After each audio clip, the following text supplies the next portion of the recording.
First story. I arranged a family gathering after my husband accused me of favoring my children over his daughter, where my daughter disclosed her abuse and assaults. My son and his daughter's bizarre touching slapped my daughter, and my spouse attacked my child, constraining me to take him to the trauma center, so I separated from him. Would it be advisable for me I open them to his ex, who is in prison? I 43F have two youngsters, Sarah 17F and Aiden 15M. A long time back my late spouse died in a lethal fender bender. I was devastated. I feared for my children's development without a father and for my own safety. Thankfully, my family was there to support me. Moved forward, my brother by marriage went about as a proxy father for my children. My sister and Bill don't have children of their own yet, were eager to assist us out. A long time back I met my now spouse 47 and his daughter Elizabeth, 17, at a housewarming party for a friend. I was hesitant to date again, but I took it slow. Sure, he was a decent man to be around my children. I examined my children's sentiments with them along each significant achievement, and ensured they were okay with my better half and stepdaughter when he proposed, and I addressed my children about how they felt. A single request was made, and a promise was made that I would ensure that my children and I spent time together only. There are still 3 of us, and I agreed to take my children out on 2 separate dates each month, with any necessary exceptions. As my children remember their father and Elizabeth's mother was still alive, we established a policy that neither of us would try to raise our stepchildren as if they were our own children. We are responsible for them. This was discussed with all of the children at once. Our children are also free to decide whether or not they want a relationship with their siblings, or something else. It's not up to my husband and me to decide. In the present, I still take my children out frequently. I also take the 3 of us on adventures twice a month, such as to the zoo, dinner, or a movie. Elizabeth is with me for a few things, like shopping, getting our nails done, and volunteering. Sometimes my kids will come. In addition, my husband and I remain parents of our own children. Them in different ways, but that's what's causing the issues, because we each have responsibility for grades, party planning, and rewards. Rules regarding curfews, special punishments for parents and children, and chore lists. I'm significantly more involved in the lives of my children than my husband is. I regularly celebrate my children, attend all of their events, and on top of their grades I know where my children are. I pay attention to their interests, and talk about their lives. My better half does not do those things for my stepdaughter, and I think I underestimated how much tension this is causing. Between our children, Elizabeth and Aiden don't associate with each other. Elizabeth and Sarah totally loathe Sarah, and Aiden are best friends, and my husband recently visited me. Furthermore, said we expected to discuss how Sarah and Aiden generally Sarah treat Elizabeth. He brought up a few examples of behavior that excludes others. Like when Sarah drives Aiden around but does not Elizabeth. Sarah and Aiden choose to have the 2 rooms across the house from Sarah. Initially Aiden and Elizabeth would have prevented them from inviting Elizabeth on her birthday trip, to said her point. Despite the fact that they share the same companion bunch, Sarah is burning through cash purchasing Aiden presents, however not Elizabeth. Elizabeth can only use Aiden's technology with Sarah and Aiden, says Aiden. Doing things Elizabeth doesn't like while she's at home, or stopping when she wants to go with Aiden. Won't cook for Elizabeth. Sarah purchased each of them 3 locks for their room entryways, which my better half cases was exclusively to make it appear as though Sarah accomplished something pleasant for Elizabeth. My better half guaranteed that I was the reason for this issue by setting the example of excluding Elizabeth based on a promise I made to my children. He demands that I cease the practice and begin treat Elizabeth as if she were my own child. I said no, because it is not in our agreement. Elizabeth isn't the one asking me. He isn't willing to move forward and go about as a dad to my children, and my youngsters come first. I will continuously cause them to feel esteemed. I'm the one in particular who at any point designs anything for the children. Since we've purchased a house together, he has just arranged birthday celebrations for Elizabeth. Nothing else. He doesn't design vacations, whether it's dinners, celebrations, or nothing at all. I know he won't put in the same amount of effort for my kids as he does for his own. When I have discussed this with him in the past, he has stated that it is not my problem and has also brought to mind our agreement. And since I didn't include it, I'm going to talk to both of my children separately and together to figure out what's going on. Their way of behaving so ADA for declining to break the guarantee to my children update. Wow, hello, everyone. I had no idea this would get out of hand or that I would post again. After only 24 hours, there has been a lot that has happened. First, I want to talk about some data that was recently forgotten about in my unique post. It appears I'm not a generally excellent essayist. Moreover, I apologize in advance for using numerous lists in this post. Writing things down helps me think. Aiden is a second. Neither my husband nor I were aware of our family's dynamic. We don't spend a lot of time together at home because we both work long hours during the week. My work schedule is 86. I have Fridays and Sundays off from Monday through Thursday, and I can come in on Saturdays whenever I want. Children and I nod off around 89. Elizabeth stays up a little later and my significant other nods off around 7 o'clock. He works 12 8-hour shifts from 66 consistently and awakens for work around 5. He likewise has Fridays and Sundays off. I as a rule make plans for the weekends on Monday, when we typically leave the house, as in me, my children, my stepdaughter, and spouse. 3. I really do invest energy with my stepdaughter as expressed in the past posts. 4. My better half and Elizabeth have various thoughts of hanging out for myself as well as my children. It's escaping the house. This means playing board games or watching a movie at home. For those action began on the grounds that my significant other wasn't in a decent monetary circumstance post-separation, and he was unable to bear to take her out frequently, so that they did spend a lot of time together. Elizabeth's mother, Bailey, is currently in jail and has been for a long time. She perpetrated a little wrongdoing and was condemned to a year. She keeps in contact with Elizabeth through calls, letters, and appearance. Saturdays are normally enjoyed now with me and Elizabeth going to visit Bailey, except if I really want to work. Her dad doesn't bring her 6. My Elizabeth and the kids did get along, but Sarah doesn't exclude me except on family vacations or when I'm about 7 years old. A vehicle, however, Elizabeth doesn't. However, she has a permit. Sarah has been working since she was 15, and I concurred that I would pay half plus insurance, and Sarah would pay the remaining half plus gas. 8. Aiden was not even on the Cedar Point trip. I paid for the majority of the expense. However, Sarah helped, and a great deal of different young ladies' guardians and 9 children contributed as well. I am stricter with my kids than my husband is with Elizabeth. They have a grade for curfews, assumptions, security guidelines, and so on. I feel that is all there is to it. However, I could add some if I consider something else. I additionally going to address the past focuses. These are not defenses exactly the way in which I see them. Added clarification: Elizabeth is not being driven around by Sarah. Elizabeth drives either my or my husband's car, and Aiden participates in multiple extracurricular activities. He lacks a license. Aiden and Sarah decide to share the 2 bedrooms with Sarah. Originally, Elizabeth and Aiden would have them in our house, which has 2 master bedrooms and 2 standard bedrooms. Sarah was going to get one of the masters, but she insisted that Elizabeth take it because she knew Elizabeth wouldn't have to. Her stepbrother shares a bathroom. The 2 master bedrooms are on the main floor, and the regular rooms are on the second floor. Floor is essentially a hallway with bedrooms and a bathroom. Sarah didn't invite Elizabeth on her birthday trip to Cedar Point in spite of them having a similar companion bunch. Said in point 8, Sarah is spending money on Aiden gifts but not Elizabeth. I don't see any problem with this because Sarah earns her own money and can spend it on anything she wants. Spend it however she pleases. Aiden won't let Elizabeth use his technology because both he and Sarah are gamers. However, Aiden is 10 times more invested in it than Sarah. And Aiden only engages in activities that Elizabeth finds distasteful while at home or halting when Elizabeth needs to join. Not certain yet, certainly not okay. Elizabeth is refusing Aiden's cooking.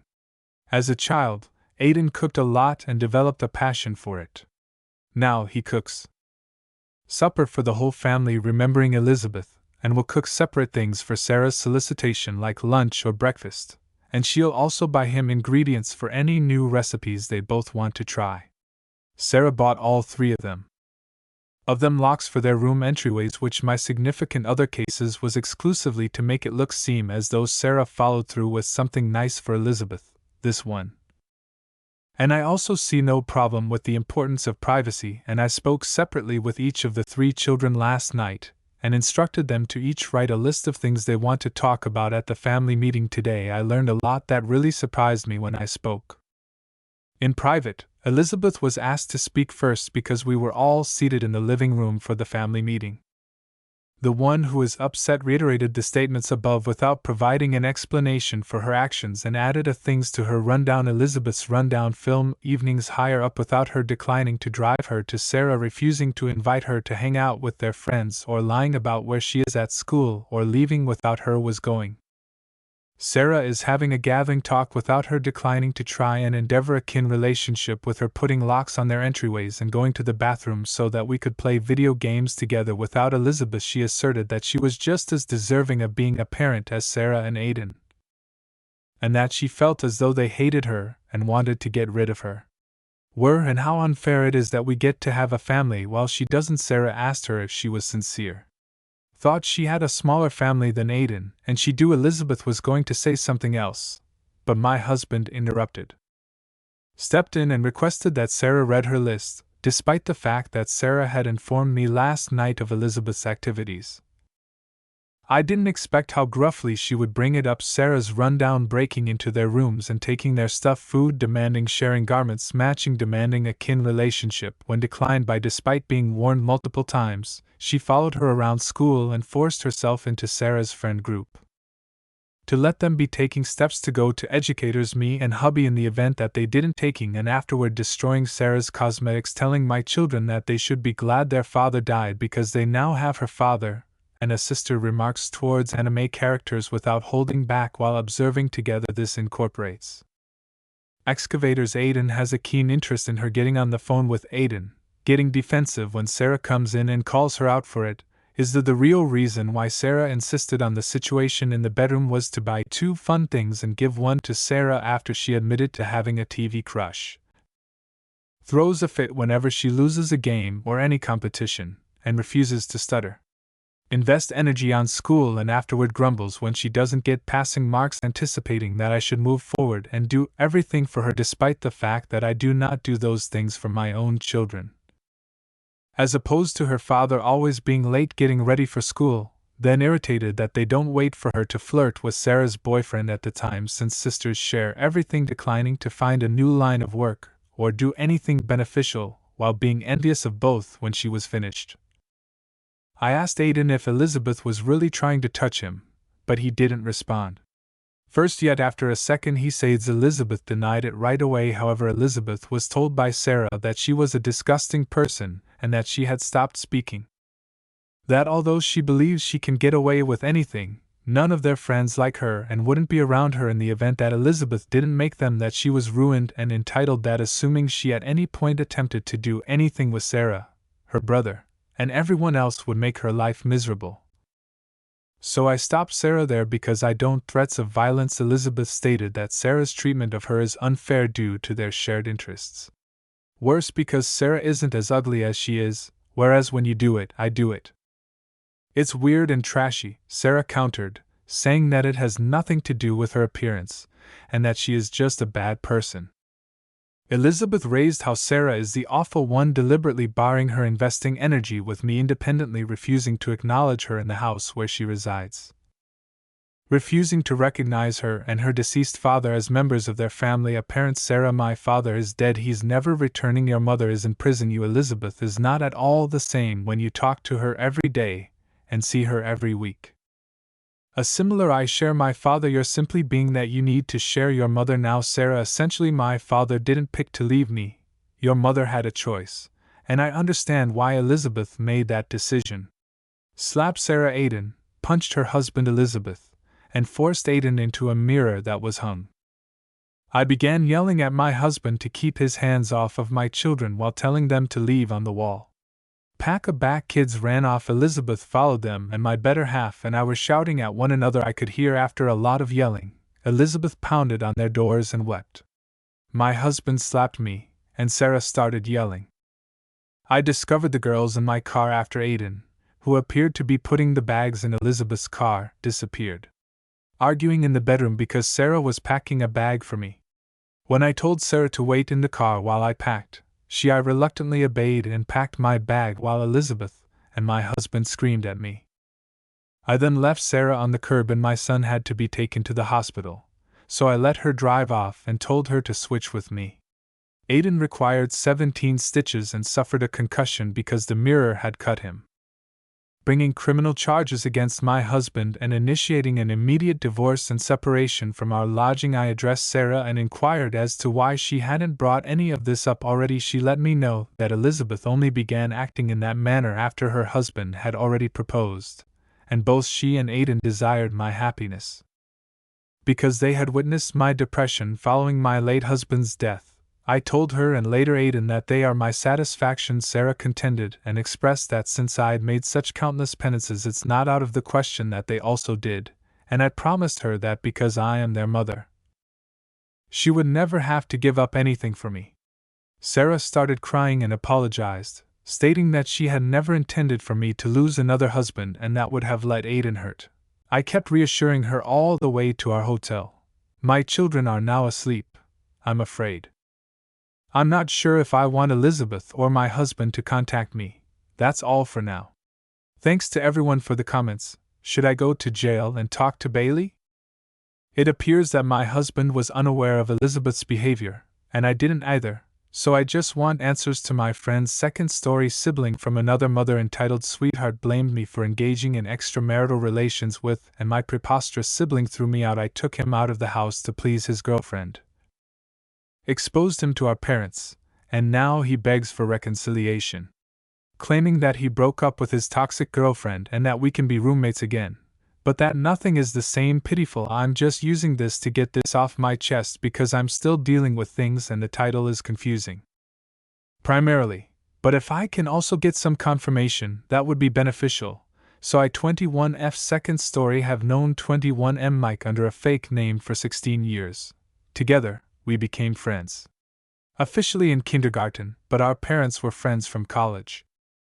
In all honesty, I can't even call him a best friend because he's like a sibling, and in a sense, we were raised as siblings through group family vacations, sleepovers, and trips to both sides. At one point we even all lived together for a year. I'm saying this since I realize certain individuals will ask. No, there's been no squashes or sentiments on one or the other side at all. We haven't kissed admitted sentiments, or had pounds. It's been rigorously kin-likey, and I'm saying that now as a result of what Mike's better half has been talking about. Me and Mike share a condo together close to grounds as we both go to school together. Something like 7 months prior, Mike met his sweetheart 21F April, counterfeit name. Now I thought we got along alright. I'd just met her a couple of times due to her anxiety, but up until recently, I had no issues with her other than a few minor things. She would occasionally intervene when Mike called me his sister, though it wasn't always the case.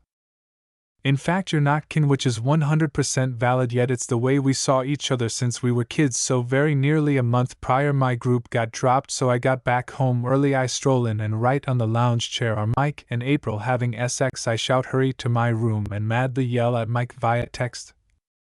He apologized and stated that he believed I would be gone for longer, and I made him clean the couch, which was okay, but April got upset for some reason, and despite the fact that it had never happened before, I believed I had done that on purpose at her work and that it was inappropriate of me to walk in on them again. This was in the family room, totally appalling as I would like to think. However, I moved on because it is not particularly embarrassing or outrageous. Anyway, Mike has been stressed out recently because April has been trying to get away from me. I thought she was trying to get away from him. Was just embarrassed, which I could understand, so I tried to be friendly and offered my apologies when Mike sat me last weekend down and fundamentally said that I had needed to move out in light of the fact that his better half was annoyed with me living with him. I was astonished. I became so enraged that I don't think I've ever yelled and wept so much in my life. The fundamentals are that he does not want me, but his girlfriend puts pressure on him, and he really loves her, so he wants to make her happy, he thinks. This shouldn't change our fellowship and that he's simply putting some distance between us. Check whether he had asked me to move on. I'd understand if you want to, okay? Maybe you want to take your relationship to the next level, okay? In addition, he wanted to separate our friendship, which was extremely hurtful. Even though I've known him for 16 years and that is all there is to it, I'm away for somebody he's known for a considerable length of time. I said he was picking a short relationship over his sister, and that I don't maintain that he should reach me assuming he will resemble that. He said I was overcompensating, yet I called my parents and got them to pick me up, thanking God that they don't live far away. But I was worried about what would have happened if they hadn't. He expected me to just sleep outside or do something else, which I clearly had to let my folks know going on, given they needed to get me and I was a personal wreck. I let them know everything, which led to a little quarrel when they went to pick up some of my belongings the following day and called Mike's parents and kind of ate them up, according to my understanding. They then called Mike and did the same thing, which is what Mike sent me a message to say. That he was irritated I was unable to be respectful and that he feels like I'm discarding a kinship. I hindered him not long after I'd gotten some much needed rest classes, yet I'm so effing hurt and upset at harms that he could simply discard me with such ease. I try not to figure I did anything wrong telling my folks, however I figure it might have crossed a line when they called Mike's folks. Like I said beforehand, his parents are very close, which has affected their friendship. However, his parents have been very kind and regretful despite the fact that it's not their shortcoming, and a piece of me feels like I made this into a greater wreck. Sorry, assuming that it's a little jumbled. I'm on the phone, and I'm still a little emotional. I also know I didn't have any. Mike and I paid the same rent for the apartment, but I didn't want to stay in a place I didn't want to be in. Would have just made it harder, and the worst case scenario would have been for him to leave, which would have made it hard on me financially. Edit. I read you all very clearly. I'm grateful that you got my heiress to wake up. I've talked to because April doesn't know her. My landlord said she was uncomfortable with April moving in. Understood, so I am moving my heiress back tomorrow. I informed Mike that I had unblocked him and explained that, and I will continue to do so unless the landlord says otherwise, I will remain. Either he can move out and continue to pay rent, or we can end our relationship together, and if our landlord agrees, they can begin one. He said, okay, we can talk about it tomorrow. So we see. Thank you all such a great amount for making me ready. I truly had, until you all pointed out how stupid I was. I had no idea how serious this situation could be. I don't care if it's awkward, I'm not squandering my cash. Pertinent remarks and operations reaction to them. Notre Hedford peculiar NTA. Are you likewise on the rent? Assuming this is the case, contact the property manager to check whether you can get off the rent and have the companion be exclusively answerable for lease operation. Thank you. My folks said exactly the same thing. I haven't had the energy to make my last payment this month, and I understand that he wants April to move in, so I think it will switch. But I haven't done it before, so I'm not sure if carbon is 0, at which point he can reimburse you for your part of the deposit, or he can cover the cost of moving out on his own. Legally, you don't have to move. An option to be there, and this is only his concern. Let him know that operation. No, I completely get that. I realized that I had no legitimate commitment to leave and I reserved each privilege to remain. It was all the more so me being stubborn. I didn't want to leave at that point, and my friend told me to pick someone else. Really didn't want to stay there. I'm not sure what's going on, but April is moving in soon, from what I understand. So I'll contact the landowner to tell them and to take my name off this evening's certain inquiry to go to pound the pavement with April. Why didn't he do so in her living room as opposed to yours? We have an apartment off campus. Despite the fact that she lives in a dorm, we have a lot more privacy and space. I know they sometimes get it on, but it's so awful. It's gross to do it in the living room. I also paid for the couch there. Just want to say how fascinating it is that some of you are blaming the new girlfriend for asking Mike for it not to live with OP any longer. There is nothing in the OP that indicates that she wanted to move in. This could be entirely Mike's fault. Second, if April were to post a thread on the site describing Op's relationship with Mike, you guys would back her and ask him to settle on a decision and regard April's limits operation. I can go off what I realize. April is at any rate uncomfortable with Mike's friendship. If he had expressed these worries to me directly and asked for space I would have essentially been understanding I was approached to leave with no advance notice or brief period, and I was told that he was restricting our contact, not a great reason of the discussion. This is a 16-year kinship. My resentment is primarily directed at him for the manner in which he is handling this. But I do admit to having some issues with April as a result of how she's been with our fellowship. April is permitted to feel some sort of way on account of our companionship, and Mike is permitted to follow up on that, yet I likewise feel like I reserve a privilege to be annoyed about something I can't actually control. Desirous for political race _833 Antia. Yet I likewise have a couple of inquiries. If she's forcing him to tell, has she ever tried to tell him to exclude any other female friends? You ought to leave, because it sounds like she might be attempting to separate him from any other girl in his life, whether she is your friend or not.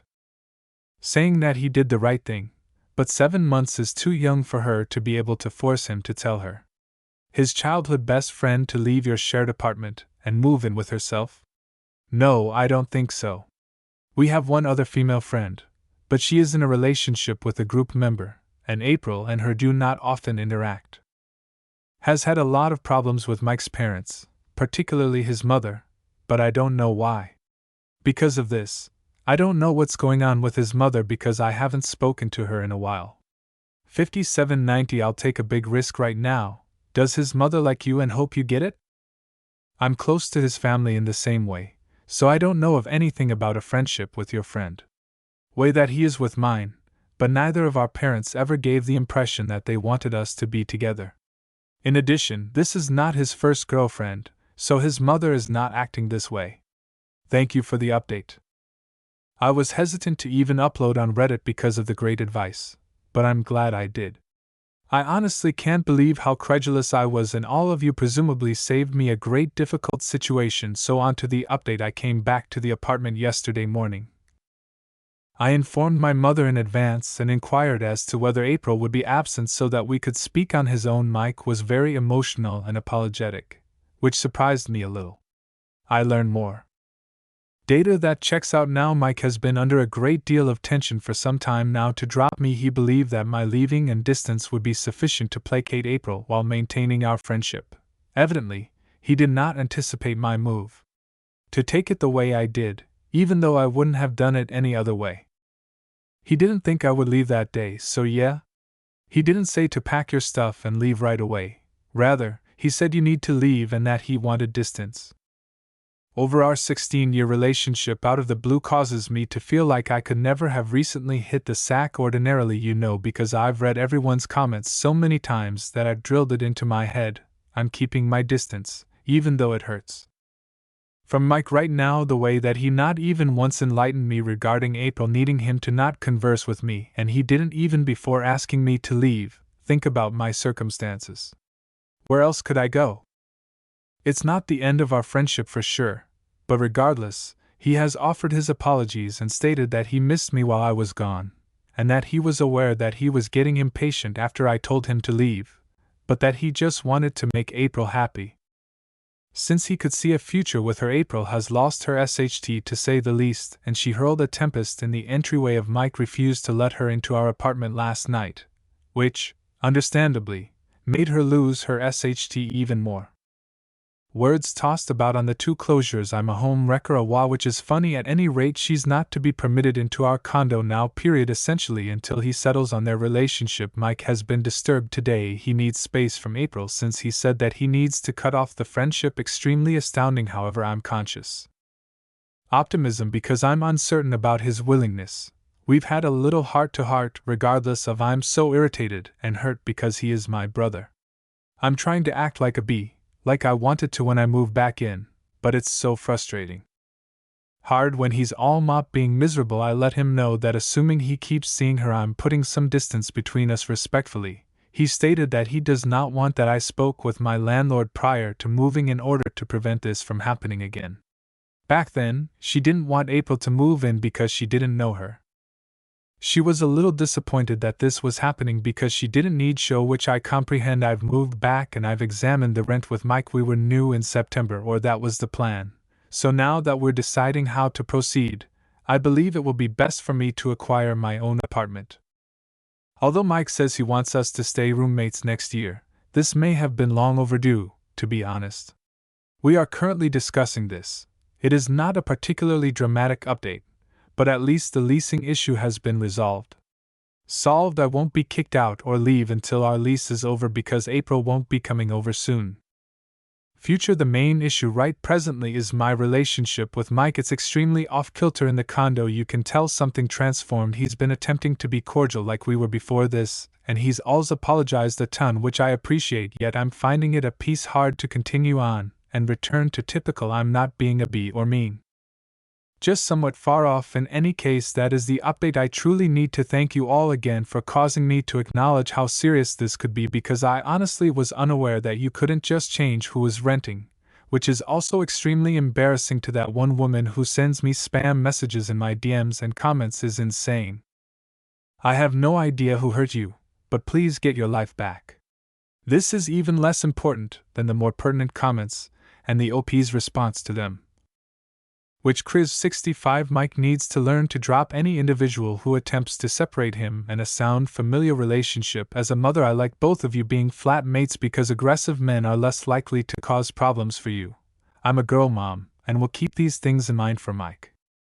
It is a great method for determining whether the woman he is dating is psychotic. Sincerely, that was one of the primary justifications for why we moved in together when we began school. My family were stressed over me having my own space, and Mike's parents requesting that I keep an eye on him, according to the third story. Parents despise my third stab boyfriend and say they want me to break up with him because they said so, and I couldn't pick one. So they disowned me and said I'm thankless, so I too cut connects to them and moved with my sweetheart, my beau, and I had momentarily dated while I was in school, yet strongly separated as a result of my folks. When we began dating again about a year prior, I wasn't honest or open with my parents about him because I was afraid of the same thing happening to them. I've always been afraid and worried about how they would react to what I say.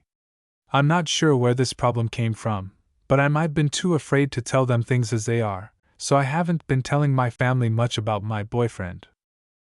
They think I'm affronting them by not unveiling the full truth, consequently driving my sweetheart to disregard them too. They think all aspects of me is completely false in light of the fact that I am not completely straightforward with them. I've been attempting to demonstrate to them wrong by continuing to fulfill my duties and responsibilities as their daughter. Among the numerous miscommunications, family thinks my beau is discourteous, inconsiderate, and self-important on the grounds that he won't part ways with me. They too believe that I convinced him that he knows me better than they do, and that he uses this to his advantage to influence me leave my family. There are also so many misunderstandings between us that I've tried to resolve, but I've been unsuccessful. I told them that my boyfriend said he wants me to be because every time I try, it makes things worse. Blissful, and they misjudge it as him egotistically saying that he is the one in particular that can satisfy me. So my loved ones dislikes my boyfriend and believes that he is influencing me to cut ties with my family because we are the only ones who matter. In this circumstance, I understand where my family gets their opinions, but I have a different point of view that I want to continue dating him because, given enough time and effort, that is what I truly want for myself and my happiness. I can get my family to see my boyfriend for who he really is, but they won't talk to him. And now with me up until this point, my relationship with my family is basically nearly broken. To give a touch of foundation, my folks are exceptionally moderate workers. They don't communicate in English, so I've been taking consideration of most of family matters. As I'm the more seasoned youngster in the family, I'm not whining about doing every one of these things for them because these are my responsibilities. But I think they rely a little too much on me. Because they trust me with these matters, I also believe they should trust me with my decisions, which makes me feel burdened at times. For myself, my mom particularly has have one or two doubts of the choices I've made, little or large. For instance, I made an arrangement spontaneously to head off to some place after work. I let my mom know of the shift in direction, and she began scrutinizing me for my decision about why I would go out in such bad weather, etc. I always feel like I need to say things in a way that asking for permission when I am a mature adult who is capable of making her own choices and is in charge of the consequences. My mother has questioned me about every choice I've made rather than supporting me and trust one understand that she is paying special attention to her little girl. However, I don't feel approved or trusted as a grown-up given every one of the things I've done for the family. I assume I should be heard and recognized for what I need for myself. I'm thinking about treatment to work on my fear of judgment and any other issues I may have caused by it, so they want me to leave the house and disown me. In essence, they only want me to repay them for everything they've done for me. I am truly appreciative of everything they have done for me, and I even feel obligated and guilty that they claim to have sacrificed so much for me. Furthermore, I'm not disregarding that I am able to, and I realize I ought to reward them. My beau knows and supports me in that as well. However, it seems like I really want to purchase my own opportunity. All I need from them is to acknowledge me as who I am and acknowledge the decisions I make for my own happiness. I know how important my family is, but I also deserve to live my life in the way I want to. How can I show them that I am moving toward my own relationship instead of abandoning or betraying them? Happiness. How can I avoid feeling guilty about choosing my relationship over my happiness? Complete situation update. Can you confirm that these are my 28-year-old children? Perceptions of my family. According to my viewpoint, we are an Asian outsider family. I realize each family is unique in any case.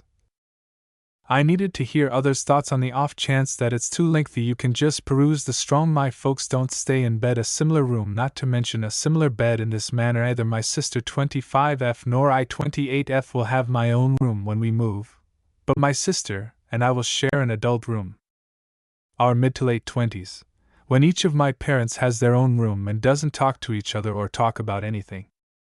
Each other's day concerns, sentiments, and so on. They don't converse with resolve issues in the house family. My dad is a grumbler. Furthermore, my mom closes him down. My folks can't hold a discussion for over 5 minutes. In the event that they do, it's a contention. They require my sister and I to mediate all of our disagreements.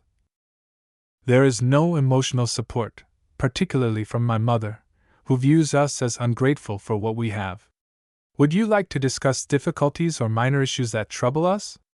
My family takes everything I've done for granted.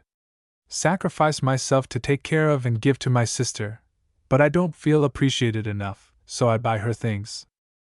Things here and there, but she doesn't pay for them because I think she might need them instead of because she asked for them. Offer to reimburse me or appear grateful, but they won't want me to bring $200K to pay for my undergraduate tuition. Even though they wanted me to attend a state college and now want me to repay them, I went to a private university.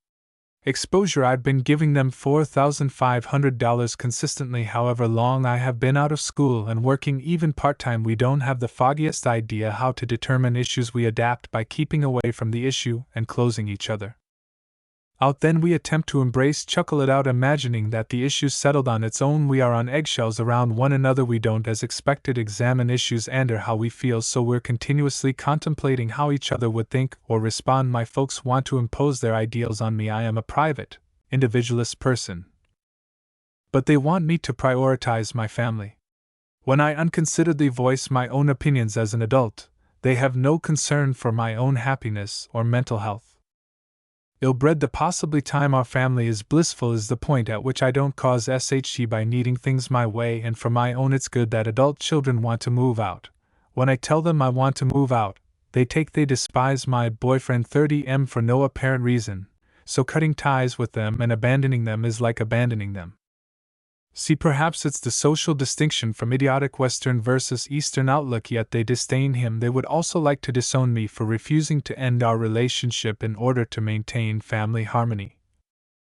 As there have been a lot of contentions over the course of the last year in light of the issue above, they never support me, particularly my mom, about who I date. I have never had my feelings validated, nor have I been given the opportunity to try out and see where when I can't even try a relationship.